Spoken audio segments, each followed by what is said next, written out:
Obrigado, Jesus, pelas dádivas que a vida oferece a cada um dos filhos de Deus, em todos os reinos da natureza. Nós encontramos a pressão e o calor que funde os metais, e o forno telúrico que mantém o equilíbrio termodinâmico da Terra, gerando minerais, oferecendo gases à atmosfera, modificando a posição dos continentes, adubando com a lava futuros campos férteis.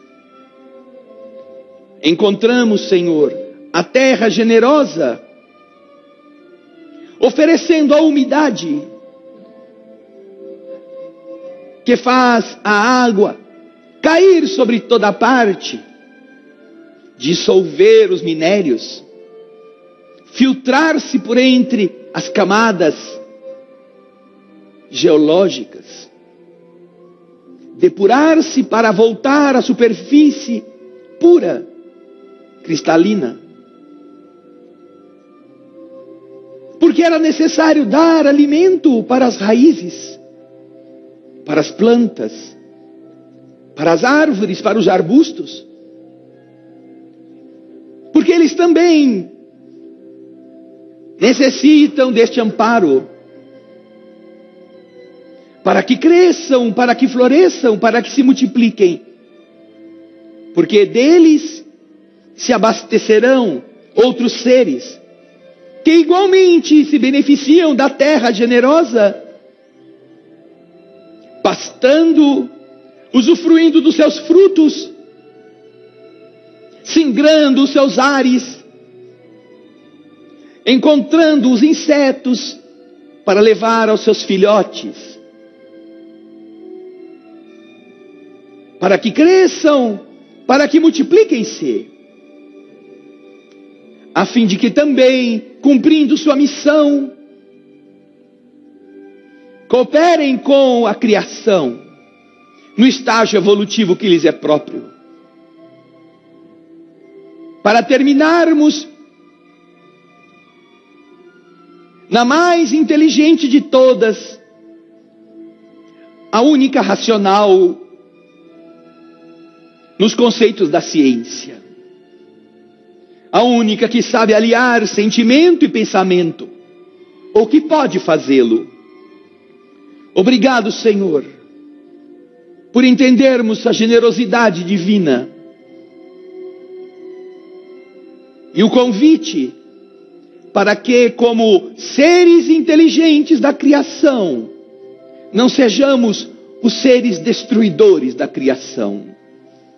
Sejamos aqueles que reverenciemos a tua bondade, servindo com mais esmero, em nome da tua verdade, para o crescimento de todos. Agradecidos, mais uma vez, nós cantaremos do fundo do coração. Queridas irmãs, queridos irmãos, queridos telespectadores da TV Alvorada Espírita, nesse momento, mais de 500 pessoas nos assistem ao vivo, na transmissão direta pela TV Alvorada Espírita. E como sempre fazemos, indicamos aos interessados que os temas que aqui são tratados pertencem ao Evangelho segundo o Espiritismo. Não foram retirados da nossa cabeça, não foram inventados pela nossa pouca capacidade.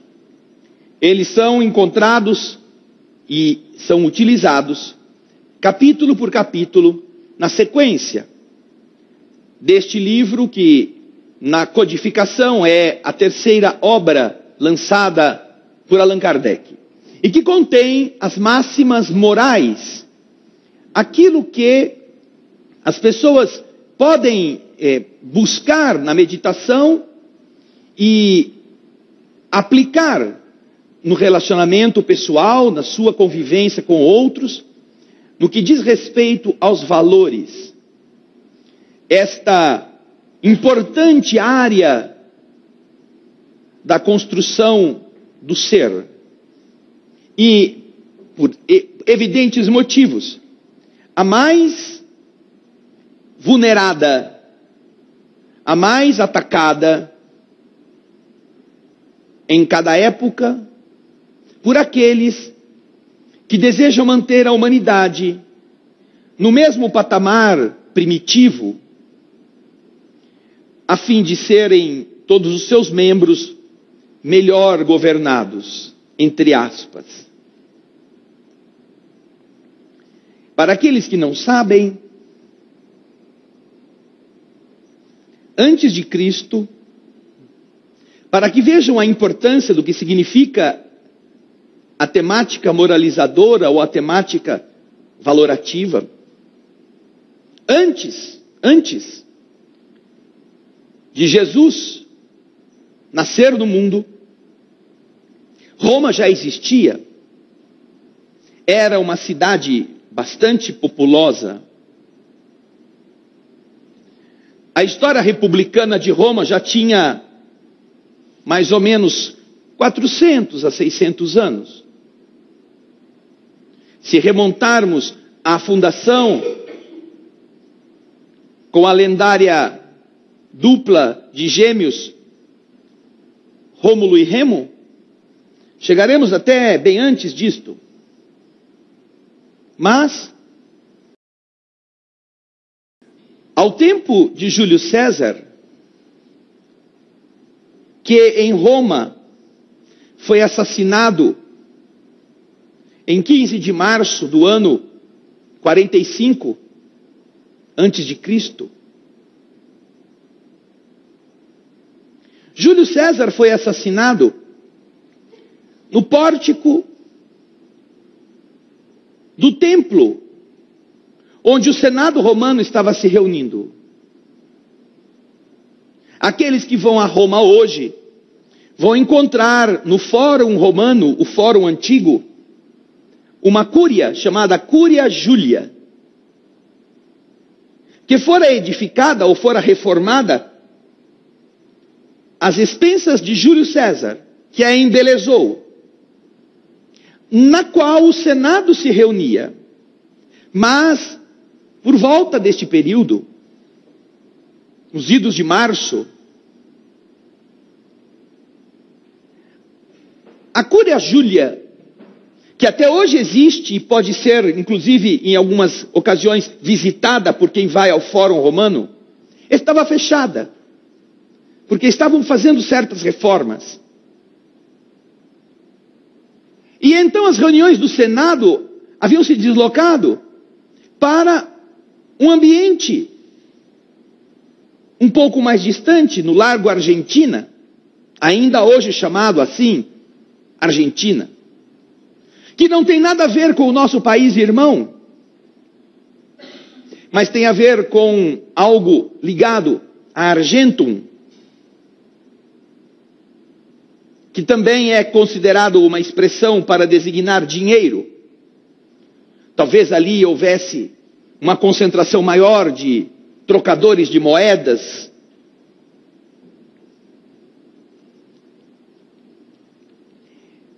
E não é muito diferente a origem do nome do nosso país vizinho. Não podemos nos esquecer que aquela região que deságua no oceano, lá é denominada de Rio da Prata. E o nome químico da prata é argentum, de onde se pode extrair a Argentina, Rio da Prata. Mas Júlio César é assassinado quando chega sem guardas pessoais para ingressar no teatro, que na verdade não era um teatro, E por que não era um teatro? Porque para ser construído, este que era um teatro muito grande, chamado Teatro de Pompeu o Grande, Pompeu precisou vencer uma oposição da lei que havia em Roma. E qual era essa lei? Em Roma, era proibido ter teatro de cimento. Não se podia construir teatros fixos.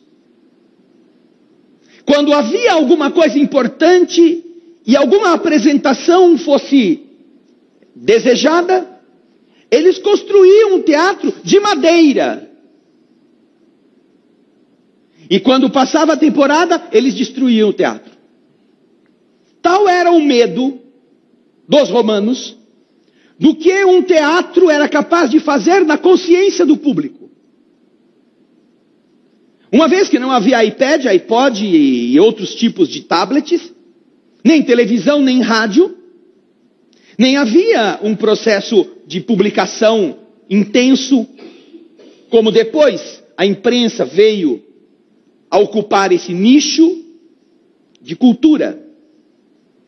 Nessa época, o teatro era, e já havia isto na Grécia, antes de Roma, era a televisão do povo.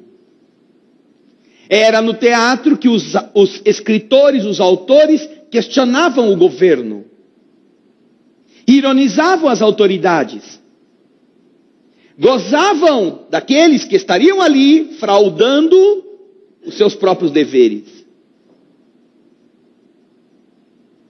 E com as experiências que tiveram na República, com a ação alteradora nos valores e na consciência do público, os romanos que governavam, vejam só, proibiram que em Roma existisse teatro. Então, compra o terreno, e no terreno ele projeta uma igreja, do tamanho de um bujão de gás. Uma igrejinha que deve ter 2 por 2. Faz uma cupulinha, aquelas cupulinhas redondinhas, põe uma entradinha, essa é a igreja. E o resto do terreno fica vazio, ele constrói a casa dele. Então você caminha pelas ilhas, caminha pelas terras ali, que não poderiam, pela lei na Grécia, ser utilizadas para a construção de patrimônios pessoais, e você encontra uma casa enorme, e num cantinho, uma igrejinha. Que nem tem padre nenhum nela. Mas o cara vai dizer, olha, eu comprei o terreno para construir a igreja, aqui está a igreja. Os moldes ortodoxos, aquelas cúpulas arredondadas, pintadas de branco e azul. Com os telhadinhos vermelhos. Ou às vezes só o telhado branco abobadado. Não tem missa lá, não tem padre lá, não sei nem se lá dentro eles acendem alguma vela ou se cabe, porque é uma coisa minúscula. E com isso burlam a lei. Porque na planta está lá, que é para uma igreja. E quando ele fabrica a igreja também. Então os gregos já fizeram a coisa desandar. Os romanos então devem ter aprendido como é que se frauda. E Pompeu então faz a mesma coisa. Ele quer ter um teatro que leve o seu nome. Ele é o importante, ele é Pompeu o Grande. Só que ele não poderia fazer um teatro de madeira, porque já imaginou? Pompeu o Grande, o teatro de pau. Até cupim devora. Já imaginou a piada que seria? O teatro de Pompeu o Grande, comido pelos cupins. Caiu. Sozinho. Não, tinha que ser grande como Pompeu. Imponente. Mas então eles constroem um templo. E você vai na Praça Argentina hoje, e lá está o lugar. Os templos que antecedem a entrada do teatro de Pompeu. onde Júlio César foi assassinado, assim que chega. E onde estava o Senado romano se reunindo por ocasião da morte de Júlio César.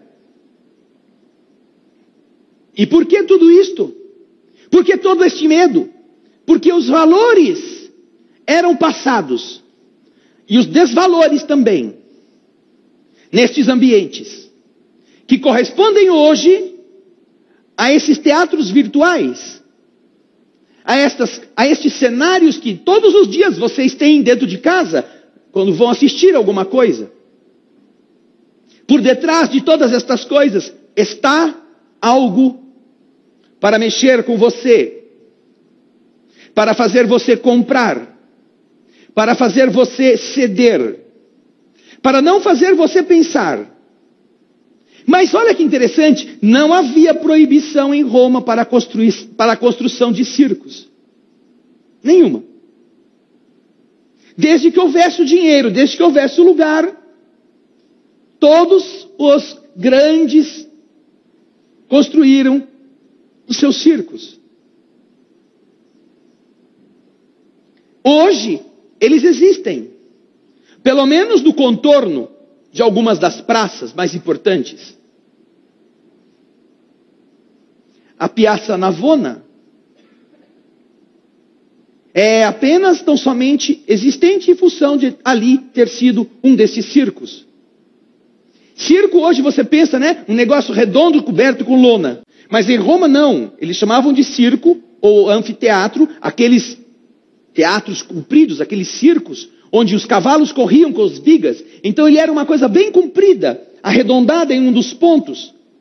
E o povão ficava apinhado para ver quem é que ia ganhar. Havia uma separação no meio e então davam-se números de voltas ao redor, com os competidores separados por cores.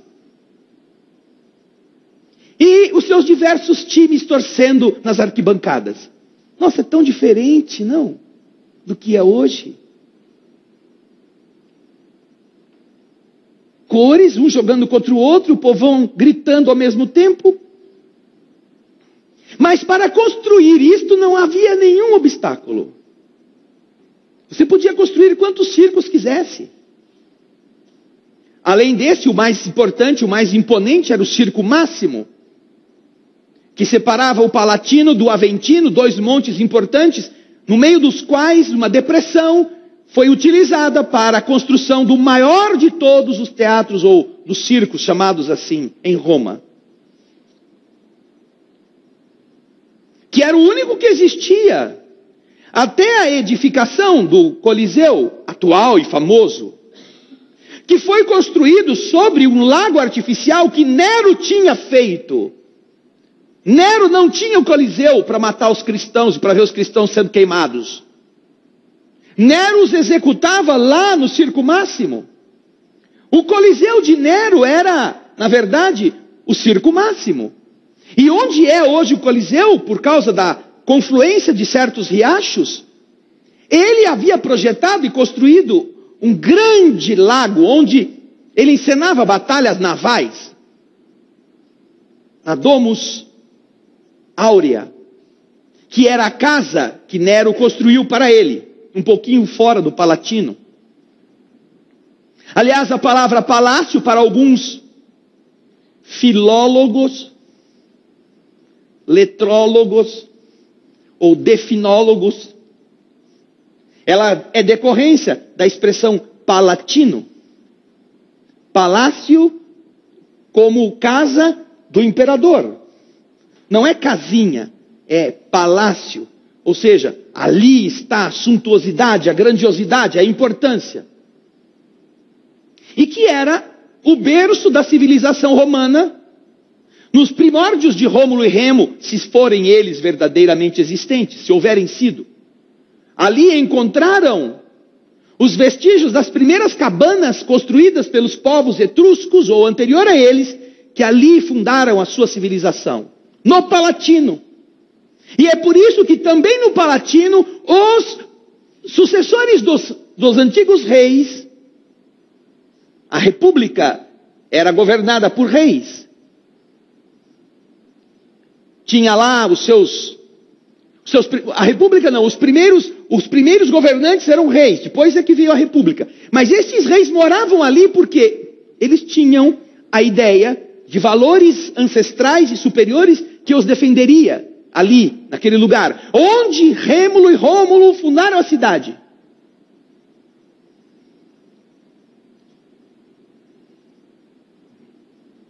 E depois, vencida a parte dos reis, quando se começam os ensaios da república, ali também se instalam outros governantes, até que estes que vêm depois da queda da república,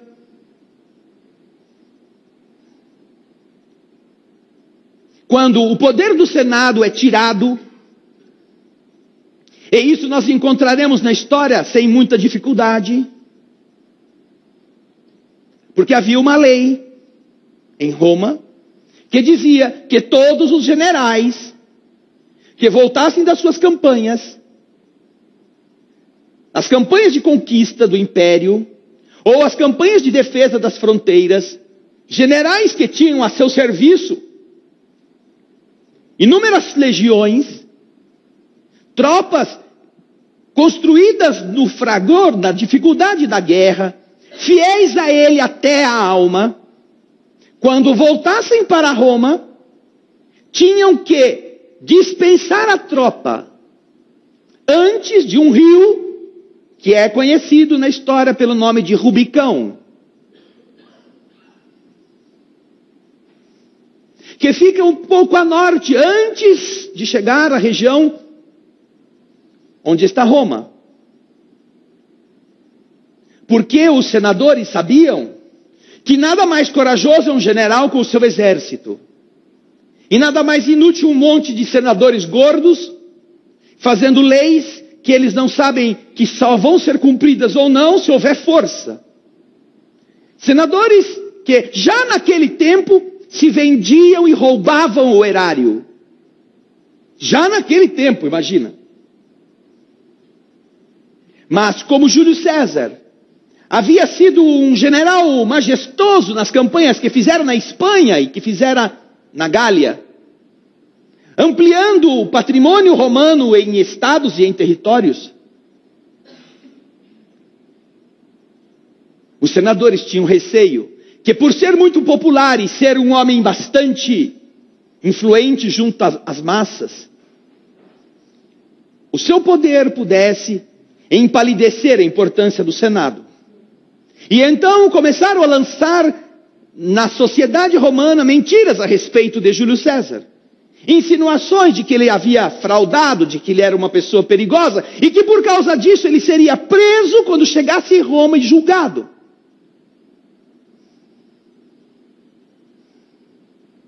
Vejam as tricas, as artimanhas. Certamente informam a Júlio César. Certamente os senadores têm medo de perder o bolo no qual se locupletam. Famílias sucedendo aos mesmos ancestrais com direitos de exclusividade sobre o povo. Mas as façanhas de Júlio César caíam no gosto do povo.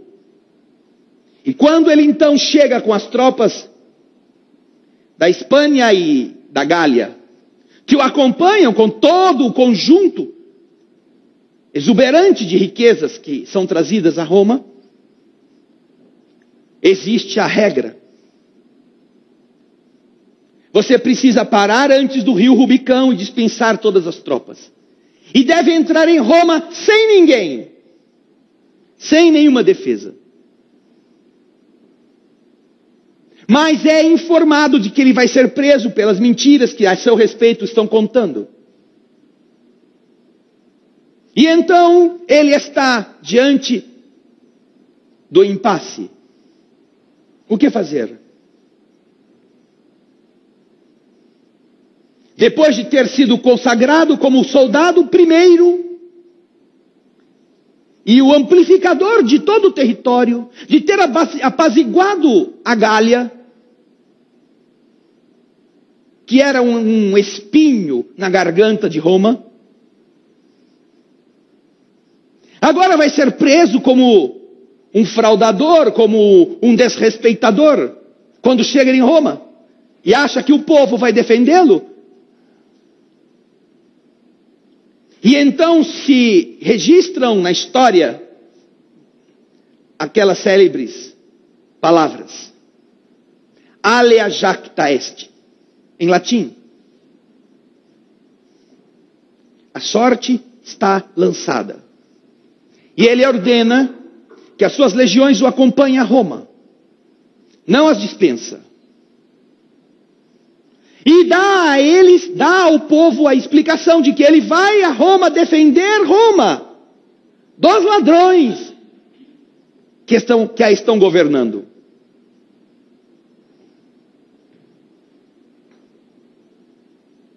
E na verdade, quando o gato chega, a ratazanada toda foge. Agora a notícia é que o general Júlio César, o vencedor das batalhas, está vindo para atacar Roma. Os senadores espalham na cidade o caos, o medo. Dizem aos romanos que Júlio César vai destruí-los.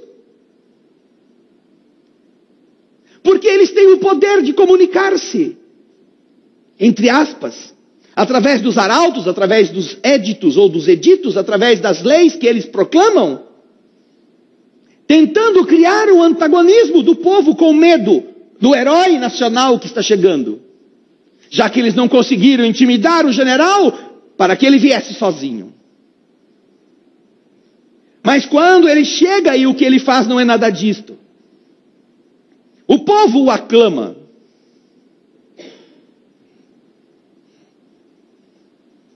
Então, nota-se que, em verdade, os que não eram decentes eram os mentirosos, que falaram tudo o que quiseram para intimidar, para dar medo nas pessoas simples do povo.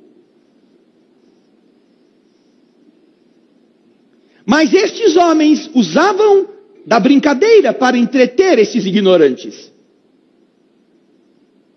Por isso não havia nenhuma proibição para os circos. Por isso que nos circos era festa de manhã até anoitecer. E havia distribuição de pão, de sementes de trigo para todos os que fossem lá. De graça. Mas para falar de valores, para falar de coisas importantes para o espírito, isto não podia. Tinha que ser de madeira, para que assim que terminasse, por uma semana, alguns dias, todos os seus madeiramentos e encordoamentos fossem desmontados. E o que isso tem a ver com o que estamos falando no Evangelho? Mais de 2000 anos depois. O Evangelho segundo o Espiritismo é exatamente a oportunidade de se falar de valores. Não é um jogo de palavras, não é uma estrutura intelectualoide para fazer as pessoas acreditarem naquilo que não é verdade. Não. Desde o começo, com as primeiras obras, Allan Kardec estabelece para todos os leitores um padrão de seriedade racional. Coisa que as religiões nunca tiveram. E quando o homem já estava sedento por mais, os espíritos então inspiram Allan Kardec a que ele escreva um livro. Talvez de todas as obras básicas, não aqui desconsiderando a primeira que foi emblemática para o início do Consolador na Terra. Este foi o mais importante que Kardec trouxe, que é o terceiro. Tão importante que Kardec é isolado de Paris, com uma doença, entre aspas, gerada pelas entidades amigas que precisavam dar-lhe tranquilidade para ele terminar o livro.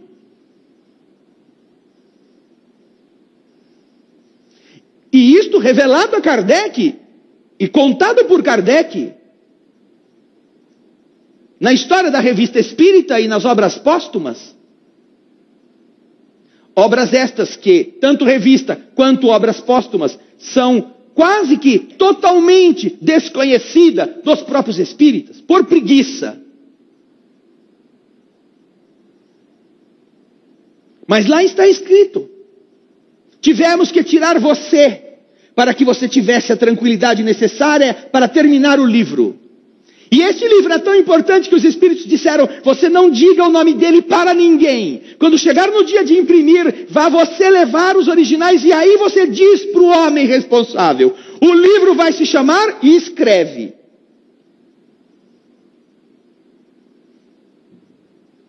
Por quê? Porque se tratava do Evangelho, que não se chamava o Evangelho segundo o Espiritismo.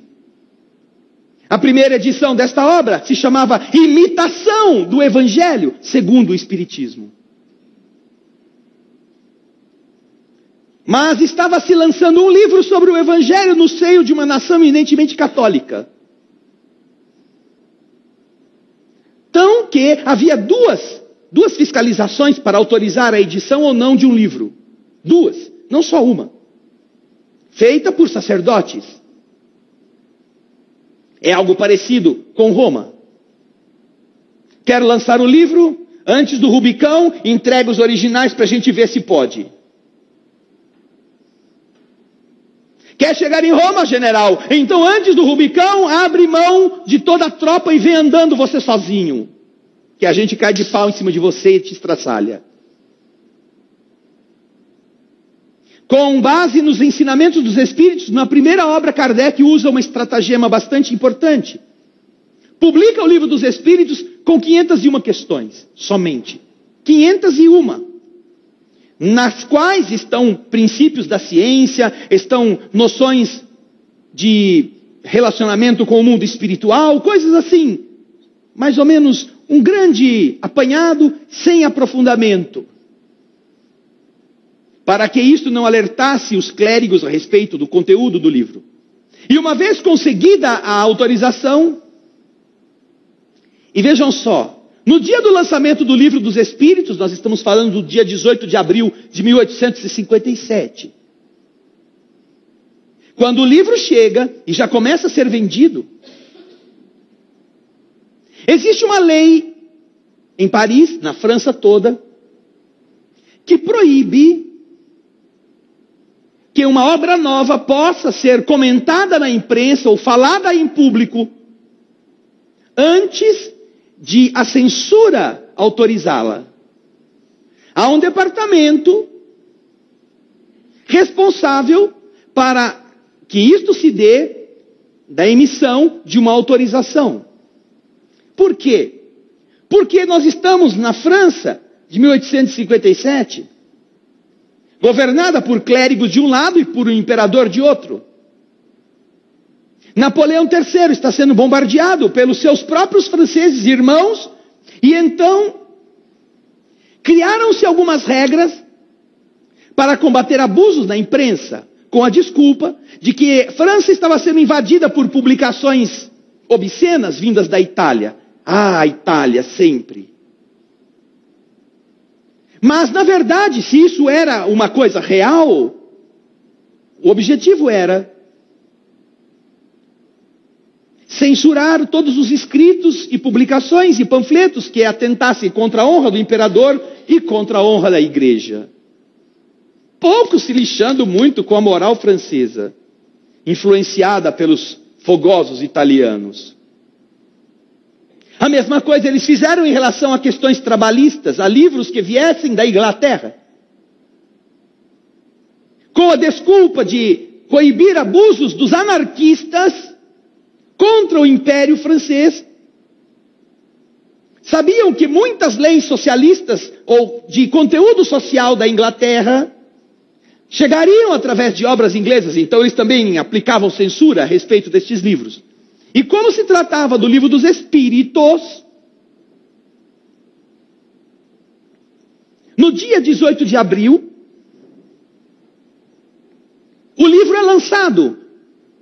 Mas, segundo os editores em Paris nessa época, Eles sabiam que eles não poderiam comentar e nenhum jornalista poderia escrever na imprensa. A única forma de difusão maciça, a imprensa. Mas eles já podiam ir vendendo. Quando Kardec vai então na Galeria d'Orléans, em Paris, à tarde do dia 18 de abril, e vai procurar o editor Edouard Dentu, filho do editor principal que já havia desencarnado. Lá encontra a sua mãe, a viúva. Com ela, conversando a respeito, onde está o senhor Dentu? Eu vim aqui Não, ele foi até a censura para conseguir autorização que libere o livro para ser comentado nos jornais. Ah, mas quer dizer então que isto pode acontecer? Nós temos muito cuidado, tanto que meu filho foi pessoalmente, ao invés de mandar um entregador levar a solicitação. Kardec diz, eu tenho alguns conhecidos do Ministério da Polícia, da Censura, a senhora acha conveniente que eu me refira a eles, a esse respeito? E ela diz para Kardec, absolutamente conveniente. O livro já está sendo vendido na livraria, já estão dando de presente, mas não se pode falar dele. E o medo? E o receio de que estas coisas começassem a mudar a forma de entender as ideias? Então vocês imaginam o que significa, 2 obras depois, Kardec lançar o Evangelho segundo o Espiritismo, ou o Imitação do Evangelho, com este título. E o que ele traz? Inovações? Coelhos da cartola? Ele traz o que Jesus falou. E que os próprios clérigos, desde então, deturparam como quiseram para servir aos interesses que lhes era conveniente. Deturparam e mudaram tudo para manter o povo na ignorância, ao invés de fazê-lo pensar nos valores. Que valores? Liberdade e responsabilidade. Autonomia da vontade, ligação com a divindade, direta. Compreensão das leis espirituais que falam a respeito da multiplicidade das existências. Compreensão da justiça divina que não depende do capeta, nem do inferno. Desnecessidade de qualquer ritual. Tudo isso Jesus falou no seu tempo. Ninguém pode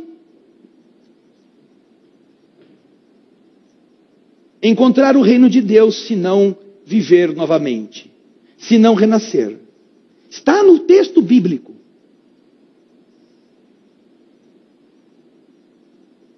Que cerebrinas construções os homens fizeram para fazer com que isso não valesse. E até hoje os nossos irmãos católicos negam a possibilidade da reencarnação, por mais lógica que seja, com o argumento de que na igreja isso não pode. Grande argumento. Jesus disse, entre vocês tem que ser diferente, dirigindo-se aos apóstolos. As nações têm os seus senhores, os poderosos têm seus servos.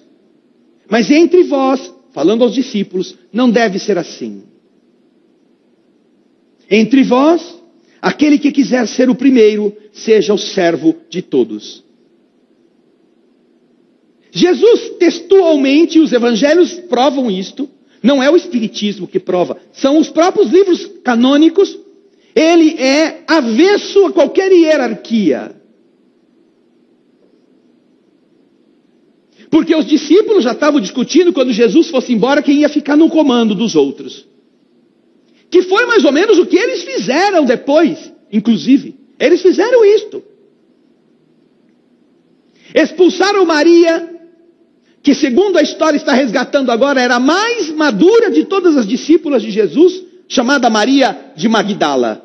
Fizeram dela um boneco vestido de sedutora, caída no pecado, e a transformaram de uma líder que era capaz de entender com profundidade o que Jesus ensinava, em uma mulher arrependida, como exemplo da mulher decaída, que pode ser digna de se reerguer. E ela passou a história como esta coitada, que nós na modernidade inclusive chamamos, mais uma Madalena, dirigindo-se a essas prostitutas infelizes. Eles tiraram de Maria esta primazia moral conquistada pela sua ligação direta com o Cristo, como eles também tinham.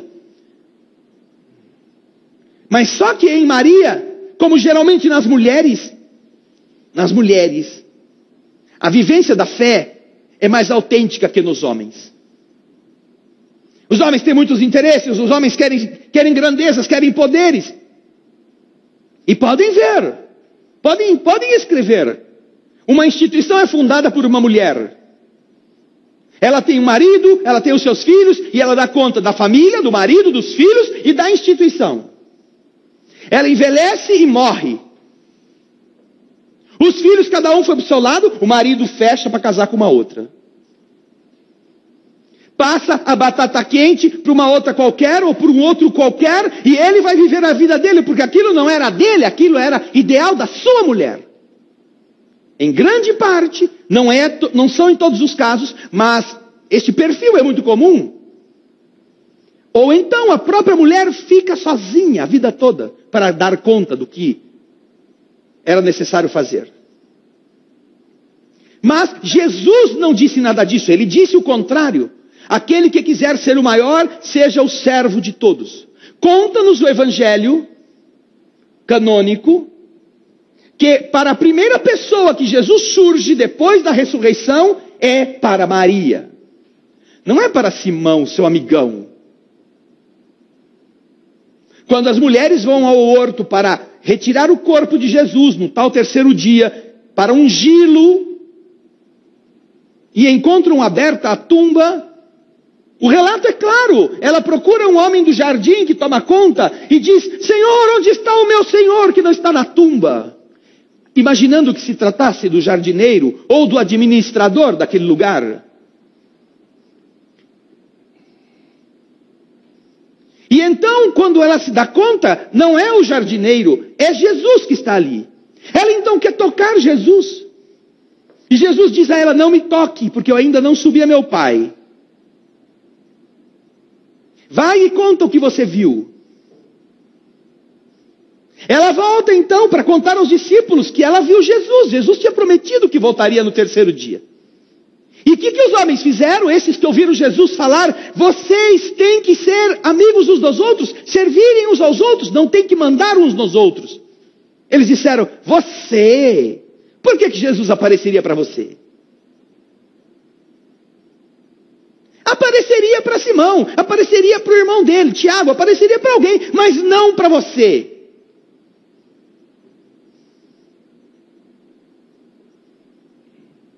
A ignorância e o receio de que isso pudesse transformar aquela mulher na líder. Já imaginaram uma mulher naquele tempo liderando 11 brucutus? Se hoje já é difícil uma mulher capacitada, universitária, com vários cursos, com um cabedal de inteligência, é difícil para uma mulher ser líder de um lugar onde só tem homens que a respeitem, que a considerem capaz mesmo. Ela tem que ficar todo dia provando que ela tem competência. Imagina naquela época. Por isso que ela desaparece do Evangelho.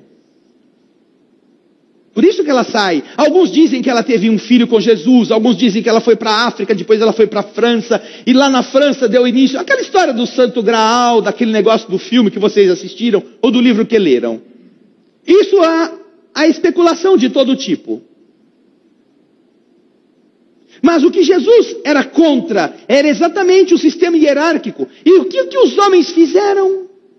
Hierarquizaram a igreja.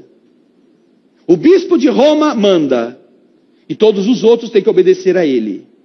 E construíram então, com toda essa estrutura que não está no Evangelho, aquilo que certamente em algum momento foi responsável por manter a cultura humana reunida, congregada, fez boas coisas, mas fez por acaso.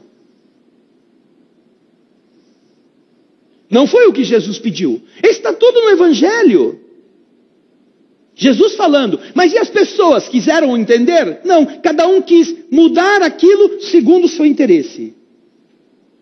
E então Jesus sabe que Kardec vai ter que trazer as coisas de novo. Ele sabe que ele vai ter que falar de novo as mesmas coisas que ele já disse e outras.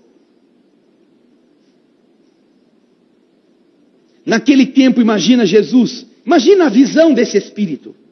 Naquele tempo, há quase 2000 anos, há muitas moradas na casa do meu Pai.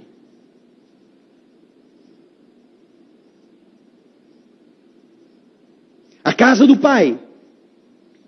Há muitos lugares habitados. E até hoje há pessoas que duvidam da existência de vida em outros planetas, em outros mundos. Foi divulgado hoje foi divulgado um estudo feito no Chile, por militares, por cientistas, de um fenômeno OVNI ocorrido em 1999. Desde então eles estão pesquisando isso, com 2 fotografias de um satélite americano, que ao passar pelo litoral do Chile, um satélite meteorológico, fotografou um corpo que media 400 quilômetros flutuando.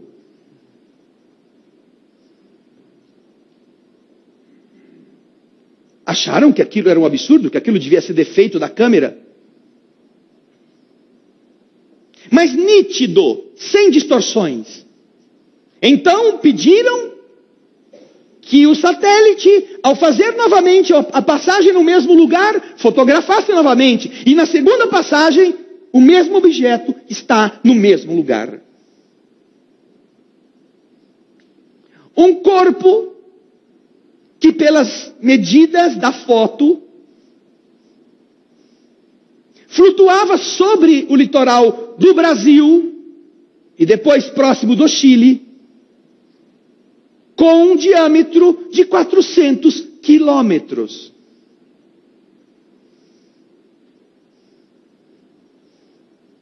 E hoje ainda tem gente que fala, não acredito. Só quando ele aparecer aqui na minha casa e pedir para dar um café, com pão de queijo. Aí eu vou até desconfiar que pode ser, mas talvez se é mineiro, não deve ser de outro planeta, deve ser aqui mesmo, de Uberaba, Três Corações. Jesus diz, antes de tudo isto acontecer, que há muitas moradas na casa do Pai. Se não fosse assim, eu vos teria dito.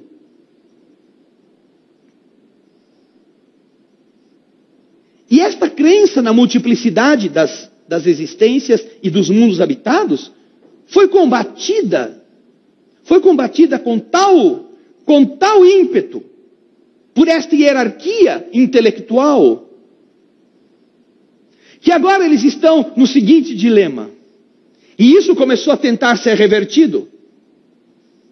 Há 2 anos, ou 3 anos, quando o cardeal Ratzinger, chamado também de Papa Bento XVI, lança um escrito dizendo que não era incompatível com as escrituras a existência de vida em outro planeta. Olha como eles são sutis. Não há nenhuma incompatibilidade com a vida humana na Terra. Eles sempre negaram isto. Sempre disseram que o homem é o único ser inteligente da criação. Não há nenhuma incompatibilidade entre os conceitos do homem e os conceitos de vida fora da Terra. Aleluia! E isto foi reafirmado. Vocês não sabem que é o Vaticano quem financia a maior parte das sondas que saem daqui, construídas com a tecnologia para singrar o cosmos em direção a estes corpos e buscar vida? Vocês não sabem que existe um observatório no Vaticano? Existem padres, sacerdotes, astrônomos, físicos, astrofísicos. E que também tem assento em outras unidades astronômicas que estão espalhadas pelo mundo. Com todo o dinheiro que tem, a igreja está financiando porque ela é a primeira interessada a saber com antecedência quando que estas coisas vão explodir na cara das pessoas. Porque ela tem que se preparar para não cair no descrédito por ter negado a possibilidade que Jesus havia falado lá no começo dos tempos cristãos. Há muitas moradas na casa do Pai. Quem foi o humano com tal autoridade, com tal autoritarismo, que disse que Jesus era um mentiroso? Não vai aparecer. Mas como não podia haver uma inteligência que vivesse fora da terra, porque isso tiraria a autoridade do bispo de Roma, que era o único que podia falar com Deus, ou representar a vontade de Jesus, como dizer que existe um outro mundo que pode ser muito mais avançado do que nós? Nós vamos ser o que então aqui? Por interesses e por conveniências políticas, sempre excluíram a hipótese. Excluíram a hipótese de que a Terra girasse em torno do Sol. O que mais é preciso falar para que as pessoas entendam o que significou para os espíritos um livro como este? Que viesse levantar este véu da ignorância que até hoje ainda encobre o raciocínio de centenas de milhões de pessoas, por medo ou por conveniência. Pergunte para o cara que vende vela na porta da igreja se ele quer que a igreja reconheça que a vela é inútil. Oh, não, a vela é importantíssima. É o mais importante que existe na cerimônia, é a vela. É claro, ele ganha com a vela. Pergunte para qualquer sacerdote de qualquer tipo de religião se ele acha interessante que se torne gratuita a manifestação da fé. Porque Jesus não ganhava salário de ninguém. Jesus liderava sem ser líder eleito. Jesus tinha valores e os vivia, vivendo esses valores no sacrifício. Então estabeleça-se uma regra. Todos os que quiserem ser sacerdotes A, B, C ou D de qualquer dessas religiões têm que abrir mão do salário, abrir mão da roupa, abrir mão do carro, abrir mão da moradia e têm que cultivar os valores que Jesus exemplificou. Pergunta quem fica.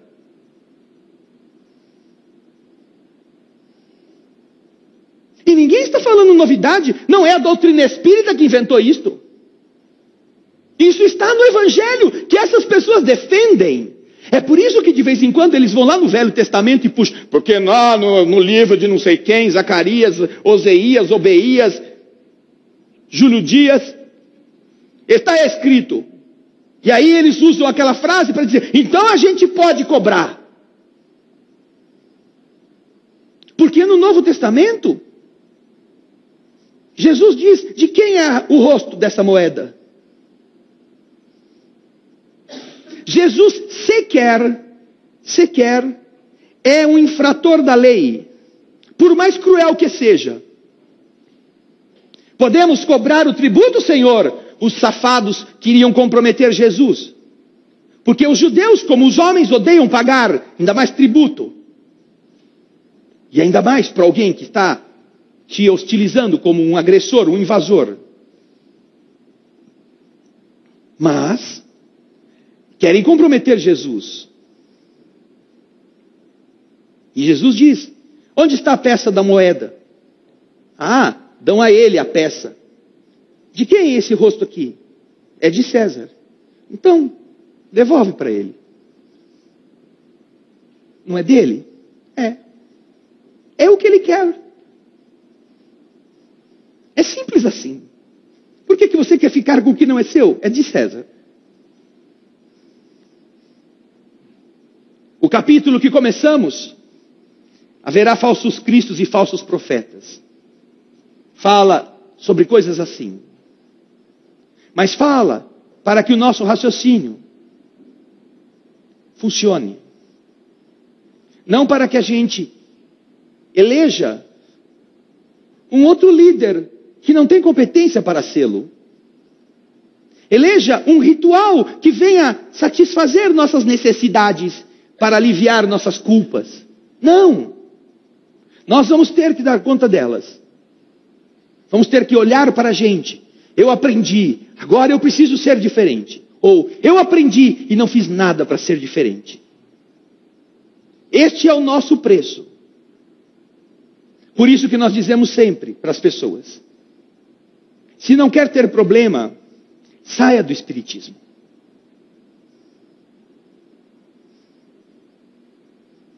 Porque se você ficar nele, ou melhora, e vai sentir depois que melhorou muito pouco perto do que poderia. Ou então vai ser muito pior depois ter ficado nele. Então, se tiverem a coragem de ficar nele, não percam tempo. Conhece-se a árvore pelo seu fruto. É o trecho que começaremos a comentar na semana que vem. Vamos orar.